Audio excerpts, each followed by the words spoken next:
Marsikdo med vami gotovo še ni slišal, kaj šele video oznake Nismo na avtomobilu. Kaj nismo? Smo. Vsi, ki obožujete, tako kot jaz, igro Gran Turismo na PlayStationu, ste gotovo že vozili kakšen dirkalnik Nismo in seveda bili navdušeni. No, zdaj boste lahko Nismo vozili tudi vsak dan. Najprej Juka Nismo.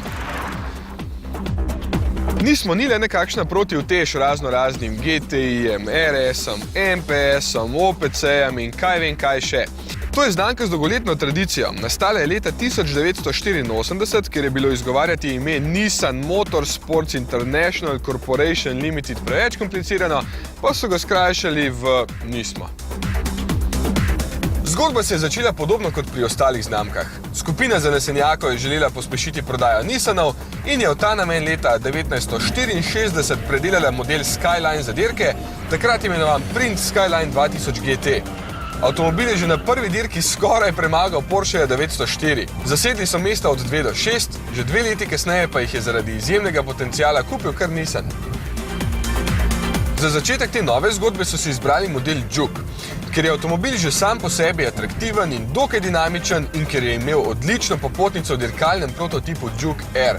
Tega so zaradi navdušenja med bogatimi šejki celo izdelali v zelo omejeni količini po $500 000, zato je izbira kar logična.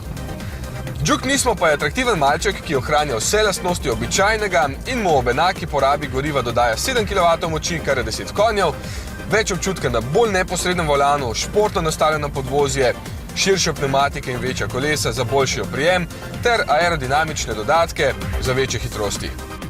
Ampak verjetno bodo kupci še bolj navdušeni nad vsemi dodatki, kot so spoilerji, pragovi, nalepke ali barvna ohišja ogledal, znotraj pa športni sedeži z zelo izrazitim bočnim oprijemom, volanom v Alcantari, malo dodelanimi merilniki, aplikacijo za mini iPad, predvsem pa napisi Nismo kamorkoli pogledate. Ponudba Nismo pa se tukaj še ne bo ustavila. Tisti, ki jim je običajni Juke Nismo premalo, pa so pri Nissanu začeli pripravljati še enega in zdaj se v tem prototipu, ki ima približno 10% moči več, to je okoli 220 konjev in baje, da gre še bolje, bomo videli.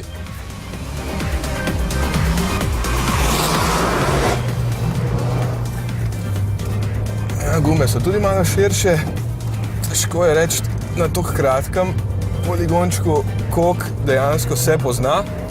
Ampak moram reči, da je kar užitek. To je ena konkurenca John Cooper Works od Minija. Moram reči, da tudi tale prav lepo gre.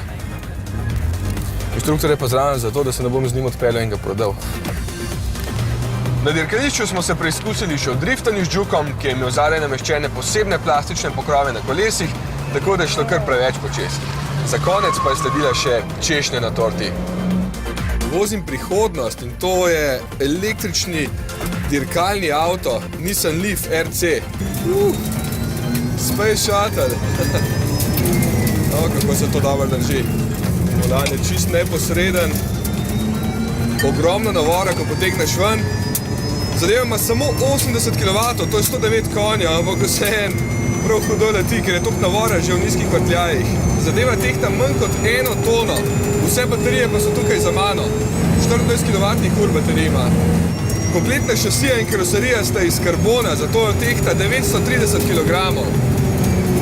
S hitrim polnilcem se nafilja v samo pol ure, tam nekje do 80-85% baterije.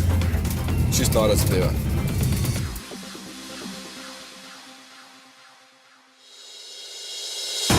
Naprednost Nissana se lepo odraža tudi v njihovem konceptu dirkalnika Delta Wing, s katerim želijo precej zmanjšati stroške profesionalnega dirkanja in v motošport spet pritegniti širše množice, če bi se za nastop seveda odločilo več proizvajalcev. Vozilo je zanimivo predvsem zaradi svoje izjemno majhne mase, saj tehta le 475 kg, seveda v oči pade zelo ozek kolotek spredaj, poganja pa ga 1,6 litrski bencinski turbomotor, skoraj takšen kot v tem Juku, samo malo močnejši.